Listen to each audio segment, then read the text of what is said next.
Patriotas, amigos, muy buenas noches. Gracias por acompañarnos nuevamente en esta velada de darle continuidad a la historia con Enrique Encinosa. Enrique, muy buenas noches. ¿Cómo tú estás? Yo bien, bien, Bueno, también. pues si estamos bien, estamos de lo mejor, sí que continuemos. ¿En dónde nos quedamos la semana pasada y dónde vamos La ahora? semana pasada terminé con Black Bill, la trágica historia de Black Bill, y ahora vamos para Eligio Sardiñas Montalvo, más conocido como Kid Chocolate. Y posiblemente sean dos o tres episodios de esto. Wow. Larga vida entonces, ¿no? Sí, no, él tuvo una larga vida y muchas peleas. Fíjate, hay grandes mitos sobre él, ¿ok? Algunos fabricados por la prensa, otros por posiblemente Pincho Gutiérrez, que le preguntaban algo en algún momento y él soltaba una cifra. Hay libros de récord viejos que te dicen que Chocolate tuvo 100 peleas amateur y que ganó 80, que estuvo invicto, nunca perdió una y ganó 86 por nocaut. Y que después había ganado sus primeras 21 peleas profesionales en Cuba por nocaut. Porque todo eso es falso. Chocolate empieza muy jovencito. Primero que nada, él nace en 1910, no 1908, como dicen algunos libros de récord. Pero eso era porque se falsificó su edad. Cuando él vino a Estados Unidos, él todavía era menor de edad. Y ya está, y quería pelear estelares. Entonces, eh, hay fotos de él cuando era un niño. Posiblemente empezó bueno, imagínate, si nace en 1910, para 1915 ese niño lo que está escuchando en su casa es que Jess Wheeler va a pelear con Jack Johnson Mm. en La Habana. Pelea de campeonato mundial heavyweight. Para 1921 su hermano Domingo Sardiña estaba boxeando profesional bajo el nombre de Knockout Chocolate. ¿Ok? Así que es posible. Y en ese momento, Gigi, como le decían en su familia, Eligio, tendría 11 años. Y posiblemente cuando empezó a boxear, entonces si mi hermano era Knockout Chocolate, yo soy Kid Chocolate. Y verdaderamente, digo, eso es lo que yo pienso. No sé si será algún invento de alguien. Pero ya él era conocido como Kid Chocolate en los amateurs. El historiador Melchor Rodríguez y yo salimos muchísimas, bueno, decenas y decenas de veces fuimos a la Universidad de Miami a leer los microfilms de los periódicos cubanos de la época. Que en aquella época, fíjate, los periódicos eran los que auspiciaban las peleas amateur y por lo tanto las reportaban bastante fielmente. Y Melchor Rodríguez y yo, que fuimos, te digo, docenas de veces y registramos, bueno, el Diario de la Marina desde el año 1910 hasta el 61. Yo me he leído todas las páginas deportivas que salían semanalmente en ese periódico. Y cuando encontraba peleas que no estaban en la computadora, la ponían en BoxRec, boxrc.com. Y encontramos 22 peleas amateur de Kid Chocolate. Peleas que tendría 14 15 años cuando las peleó. Estuvo invicto en las 22, pero ninguna fue nocaut, todas fueron decisión. La última pelea amateur que él tiene es contra Mario Kid Sánchez, un holguinero que, bueno, después llegó a ser campeón nacional de Cuba en peso gallo y peleó con muchísimos buenos boxeadores. Y la prensa del momento dice que hubo abucheos, que muchos pensaron que Sánchez había ganado el combate. Pero anyway, para 1927, que en realidad tenía 17 años, debuta contra Johnny Cruz. Fíjate, la reputación que ya tenía como amateur, invicto, eh, le daba auge para pelear. ¿Mm? Johnny Cruz había vivido era un cubano, había vivido en Nueva York y en Nueva York había ganado el campeonato de las 118 libras de metropolitano del área de Nueva York. Todavía no estaban los guantes de oro en efecto. Johnny Cruz regresa a Cuba y tiene una pelea semipro y la gana. Fíjate, déjame hacer un punto aquí importante. Semiprofesional, en realidad era profesional, ¿ok? Y le pagaban y tenían sus entrenadores profesionales, pero el asunto era que la comisión de boxeo no quería abusos, Claro, ¿no? Donde hubiera un boxeador con 35 peleas, eh, campeón nacional peleando con uno que tuviera dos ganadas y dos perdidas. sí. Y entonces, Lo iba a moler. entonces el semipro era como la división novata de los guantes de oro. Que si tú tienes menos de 10 peleas, peleas en esa división. Claro. Ya después de 10 peleas tienes la división abierta. Anyway, de todas maneras, ¿por qué estoy diciendo anyway hoy? Vaya eso, anglicismo. Johnny Cruz necesitaba alguien como Kid Chocolate para hablar público, porque los dos eran figuras conocidas. ¿Eh? Eran tan conocidas que en una pelea semipro, que fue el debut de Chocolate, ¿ok? Y la segunda pelea de Johnny Cruz, les pagaron $100 a cada uno. ¿Eh? Y esto era en una época en que si te pagaban $100 era por ser el Star Bout, el estelar. ¿No? Él le gana a Johnny Cruz, pelea con José Castillo, le gana a Johnny Cruz otra vez, esta vez por nocaut, y sigue peleando. Tiene 9 peleas profesionales en Cuba. ¿Ok? No pierde ninguna. Es más, nunca perdió en Cuba. Aunque la última pelea fue un regalo que le hicieron. Ujú. Él pelea con Pablo Blanco en esas 9 peleas que tiene en Cuba. La última pelea es con Pablito Blanco. Y Pablito Blanco era un buen boxeador que tenía 13 peleas y nada más que había perdido una. ¿No? Y él le gana a Pablito Blanco por nocaut en 5 rounds. Entonces, Gigi, ahora aquí Chocolate, conocido en Cuba, se empata con Pincho Gutiérrez. Luis Pincho Gutiérrez, ya hemos hablado adelante en el otro programa, ya era un manager de nivel, de categoría mundial. Tenía en su establo de boxeadores a Black Bill, el cubano peso mosca que estaba clasificado mundialmente, iba camino de pelear por un campeonato mundial. Y entonces Picho recluta a varios. Recluta a Chocolate, recluta a Pablito Blanco, que ya Chocolate lo había ganado, recluta a Oscar Oscar La Rosa, o Kid La Rosa, que era un peso ligero, que también tenía peleas ganadas.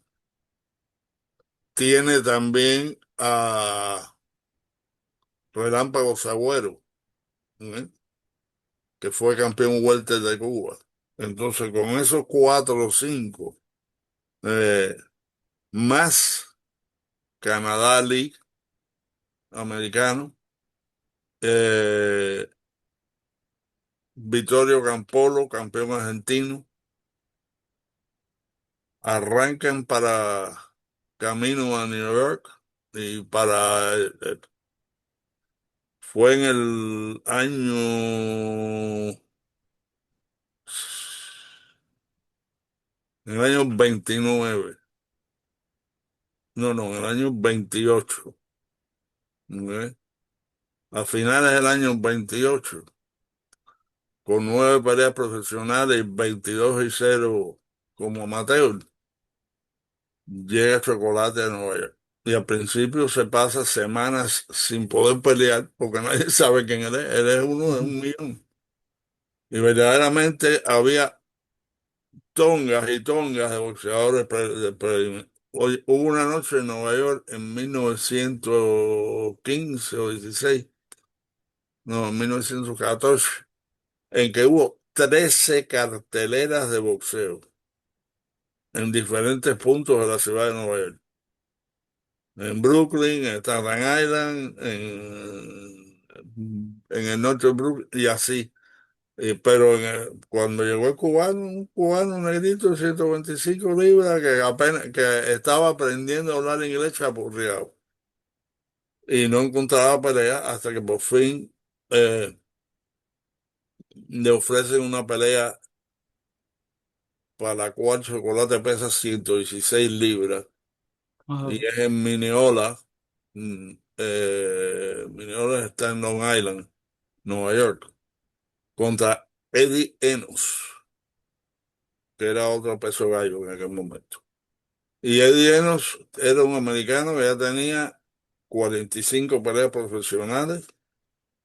A veces ganaba, a veces perdía, a veces le daban tabla, pero el tipo se fajaba y ya era veterano, ya sabía lo que se esperaba de él, ¿no? Y sabía que si no daba, no lo contrataban más. Porque en aquella época lo que le importaba a los matchmakers y a los promotores era que los boxeadores pelearan. Y entonces él destruye a Eddie Enos en, ¿cuánto fue? Tres, cuatro. En unos rounds él destruye a Eddie Enos por nocaut técnico. Tres, por nocaut técnico. Le revienta toda la cara. imagínate. Y la gente dice, pero ¿y este fenómeno dónde salió? ¿Mm? Porque Eddie Enos aguantaba, ¿no? Había gente ya que lo conocía en Long Island, ¿no? Y llegó este tipo y de pronto se acabó Lo Eddie Enos. fulminó. Lo fulminó. Y eso lo empieza entonces a mover a él, ¿no?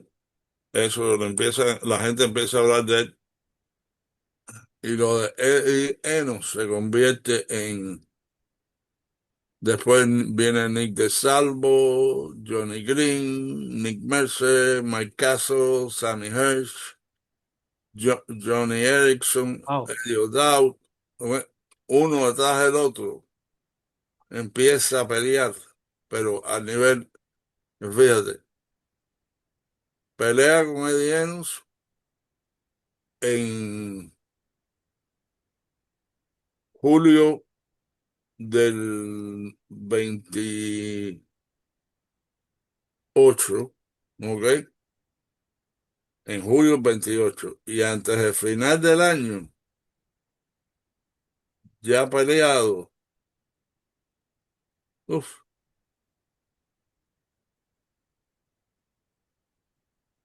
1, 2, 3, 4, 5, 6, 7, 8, 9, 10, 11, 12, 13, Imagínate.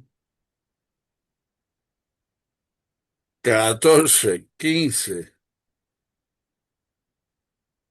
16, 17, Wow. 18, 19, no, 18. Entre julio y diciembre peleó 18 veces estelares y peleó con tipos buenos, muchos eran buenísimos.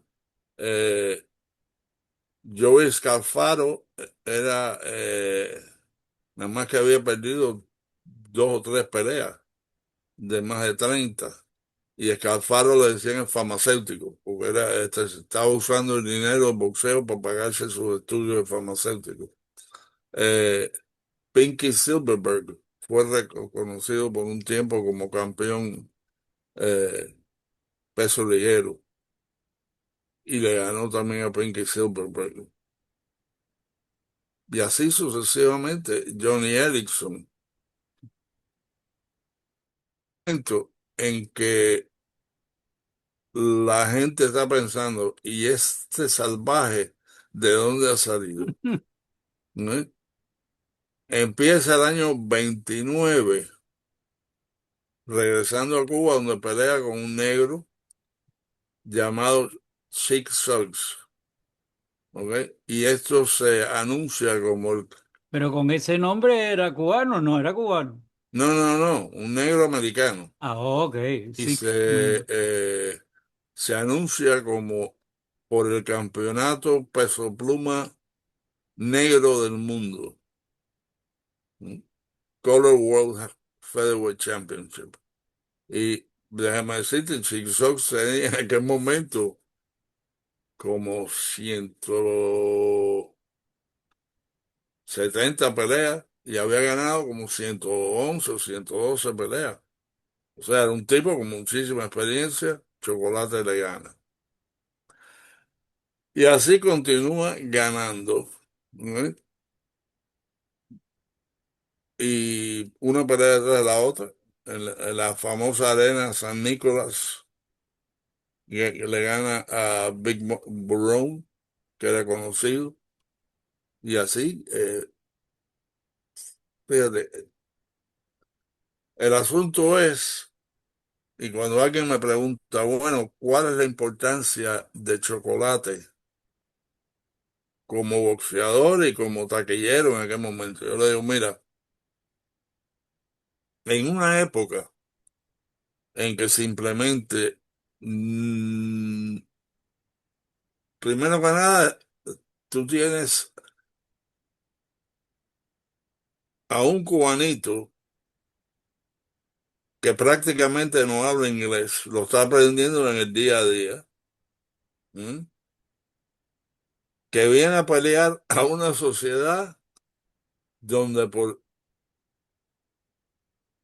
eh, 50, $60 tú podías mantener una familia modestamente. Y llega un momento, en una cuestión de unos meses, en que él está ganando miles de dólares por cada pelea, ¿m? Por cada Ujú. pelea, y estamos hablando de, o sea, los Estados Unidos se acercaba ya a la Gran Depresión, ¿m? Entonces, ¿cuán impactante es esto? Que alguien que apenas, bueno, que apenas no, que no sabe inglés, que el inglés que sabe probablemente es ordenar ham and eggs, ¿no es? Sí, y así sucesivamente, y de pronto se vuelve una estrella, la gente lo está adorando, y él todavía es menor de edad, ¿no es? Me estoy, Todavía es menor de me edad. estoy riendo porque me acordé un cuento de los que tenía Álvarez Guedes cuando decía alguien que se refería a eso que no sabía bien, y llegó un cubanito y ven, empieza a trabajar y el caporal, el encargado de la construcción le dice, Give me a hammer, give me a hammer. Y dice, oye, qué bueno esto, ya empezó la jama, ya están aquí. Sí. Ya me acordé del término ese. Imagínate tú con todos esos pesos ganados ante la depresión y con ese nivel de vida, imagínate, tú eres un rey con esos miles de pesos ganando, ¿no? Oye, y déjame decirte, entonces viene la transformación del chocolate, el Gigi del barrio, ¿ok? A chocolate, el dandy. Y fíjate si fue el dandy, ¿ok? Primero que nada se empieza a comprar ropa cara, Y no ropa cara ridícula, sino vaya, trajes verdaderamente finos y elegantes y abrigos verdaderamente elegantes. Se empieza a vestir como si fuera el dueño de un central azucarero de la época. Y tiene el atrevimiento, ¿ok? El atrevimiento, porque date cuenta, estamos hablando de los años 20 28, 29, 30. El atrevimiento de posar desnudo para un libro de arte. Uy, Y déjame decirte, el hombre tenía una figura simétrica, o sea, él no era grande, y lo que pesaba eran 120 y algo libras, 24, 25 libras, pero el cuerpo era bien formado, o sea, y las fotos son elegantes, yo las tengo. Eh, no sé si permiten ponerlas aquí en el... bueno, a Pon- esta altura de la película, cosas peores salen en la... yo sé, pero para que nadie se ofenda. Bueno, él sigue peleando, le gana a Fidel La Barba, que no tiene nada que ver con Fidel Castro, ¿ok? Pero que Fidel La Barba había sido campeón olímpico y había sido campeón mundial y tenía en ese momento, había solo perdido 4 veces de casi de 45 peleas. Y sigue ganando así. Mary Cohen, Al Singer, Jackie Johnson, Johnny Erickson otra vez. Porque peleaba, Chocolate peleaba, si alguien quería revancha, se la daba. Y Pincho Gutiérrez no estaba muy preocupado por eso, porque él veía la situación como que que él tenía el mejor boxeador del mundo. Y en cierto punto podía tener razón. Eh, la primera vez que él pierde Chocolate fue con Jackie Kidberg en Nueva York. Perdió una decisión cerrada.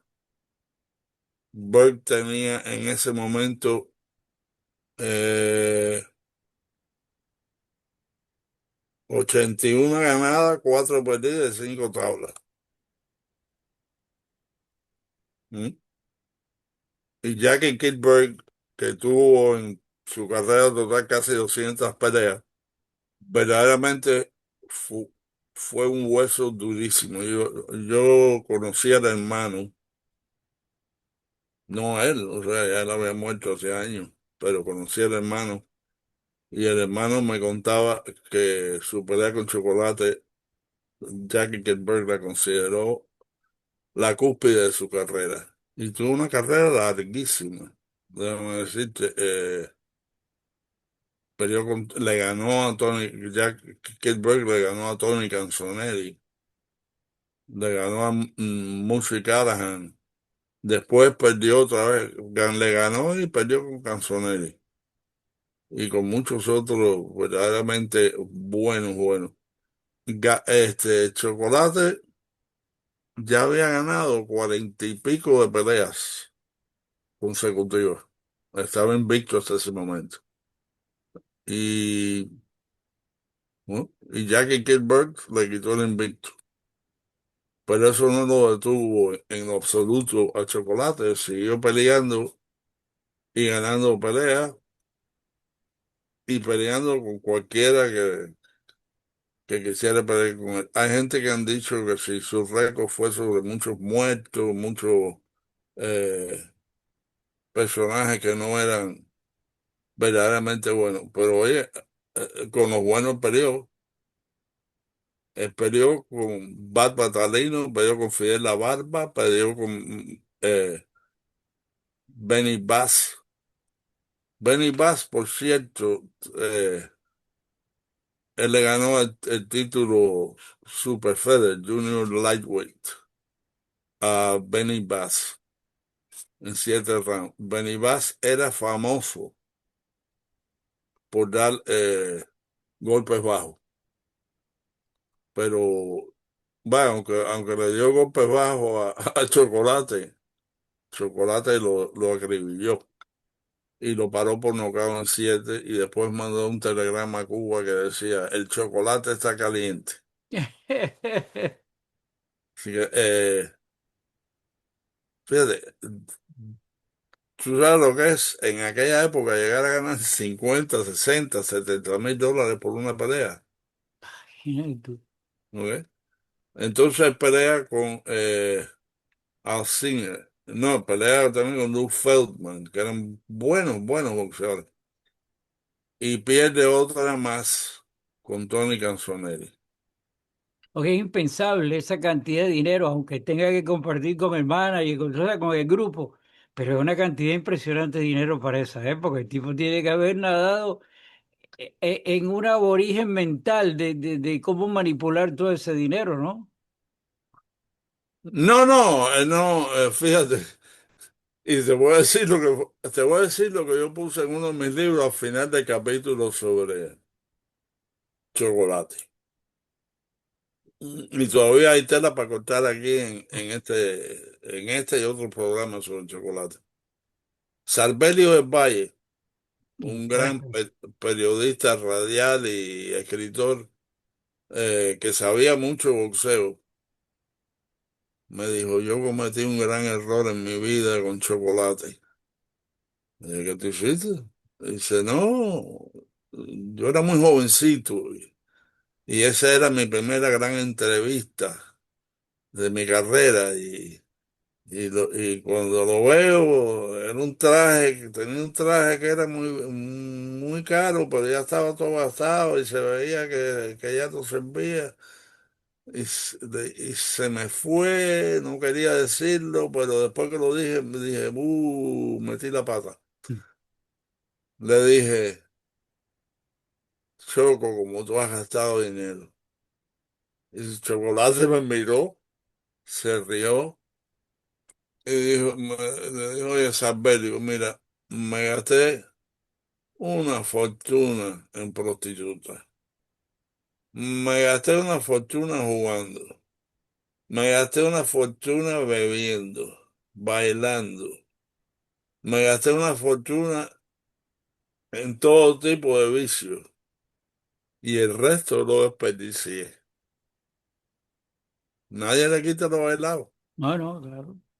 Así que, anyway, yo conocí también a uno que perdió con Chocolate, Ali Richroy, que era un entrenador aquí en Miami hace años. ¿No? Ya, pues, obviamente ya murió. Eh, Salverio era un individuo, aparte, muy, muy versado en toda la información, en el béisbol, en todo esto, y era una persona muy recordada aquí en el medio. Enrique, nos quedan 5 minutos. El tema, como tú dices, creo que es largo y pique y se extiende en los programas que puedas hacer. Todo tuyo, vamos a darle un cierre cariñoso para conectar a las personas con la próxima entrega. ya, y recordarles a todos los que Ujú. escuchan este programa que esto se ve en Rumble, Telegram, X, Truth Social, Signal, Facebook y YouTube. Ok, nada, cualquiera que me quiera dejar mensaje, escríbame en Facebook bajo Enrique Encinos, pueden ir a esta página. Así que, fíjate, como decía, yo conocí a uno que peleó con Chocolate, Ali Ridgway. Y Ali era un gran prospecto en su época, ¿no? En Nueva York. Cuando él pelea con Chocolate, que se sepa, o sea, que se haya confirmado, nada más que había perdido 4 peleas de 31. ¿No? Y Ali después me dijo, Óyeme, si yo peleé con buenos boxeadores, yo tuve buen récord, yo llené estadios. Y si cuando peleé con Chocolate, esa es la que todo el mundo se acuerda, porque me noqueó en 2 rounds. Y si era tan rápido que yo no veía venir los golpes por ningún lugar. Así y déjame decirte, o sea, yo creo que Chocolate fue el segundo campeón latino. O sea, el primero fue Panamá Brown.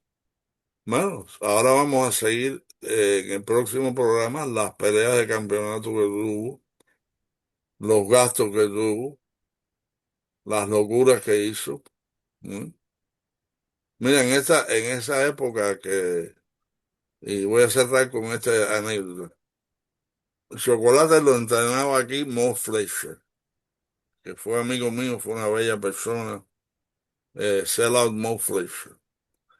Mo Fletcher me contó, dice que una vez llegaron a un pueblo a tirar una pelea barata de unos cuantos cientos de dólares. Lo que teníamos como camerino era la cocina y el comedor creo que era una iglesia o un centro comunitario. Y si salía a chequearle al otro contrincante que estaba en otro cuarto las vendas de las manos, a que estuvieran bien hechas, para que no metieran un tornillo. Mm, Y cuando regreso, veo aquí Chocolate medio mareado. Y digo, ¿qué te pasa? Y dice, no sé, me tengo un sueño. ujú. Dice, y me di cuenta entonces que habían abierto la llave del gas. Oh, pensé que era que estaba jalado. Lo que dice, lo podían haber matado.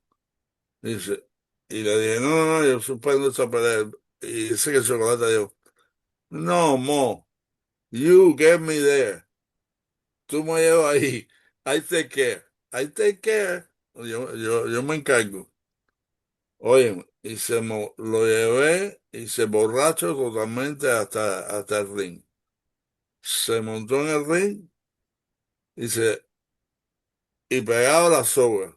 Dice, pero cuando sonó la campana para empezar la pelea, salió como si Se nada. Y se ha electrificó. dado una clase de entrada de golpe, ¿eh?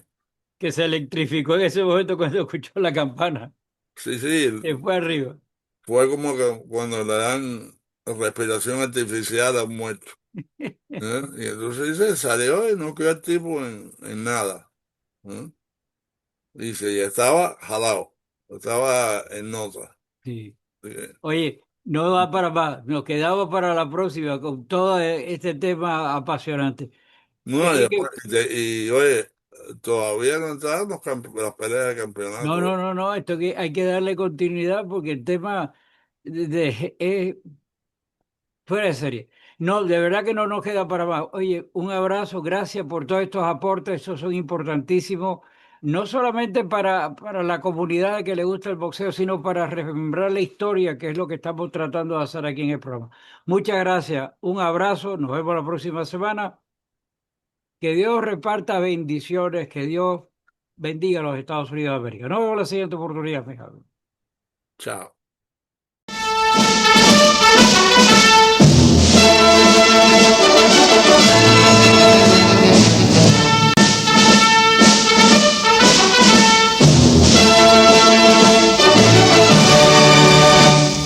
Combate, correr, vaya veces, que la patria os contempla orgullosa, donde más una muerte gloriosa, que morir por la patria es vivir. En cadenas vivir es vivir, en afrenta y oprobio sufrir, el clarín que escucha el sonido, a las armas valientes correr. I pledge allegiance to the flag of the United States of America and to the republic for which it stands, one nation, under God, indivisible, with liberty and justice for all.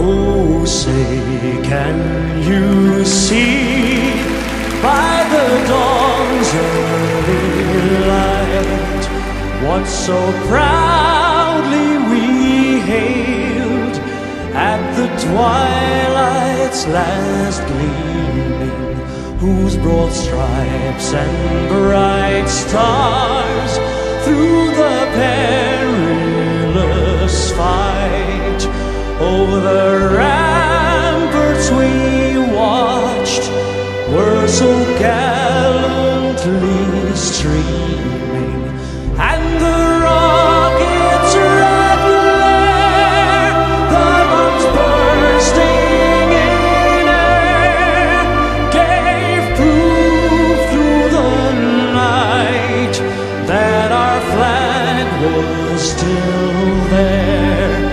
Oh, say does that star-spangled banner yet wave o'er the land of the free and the home of the brave?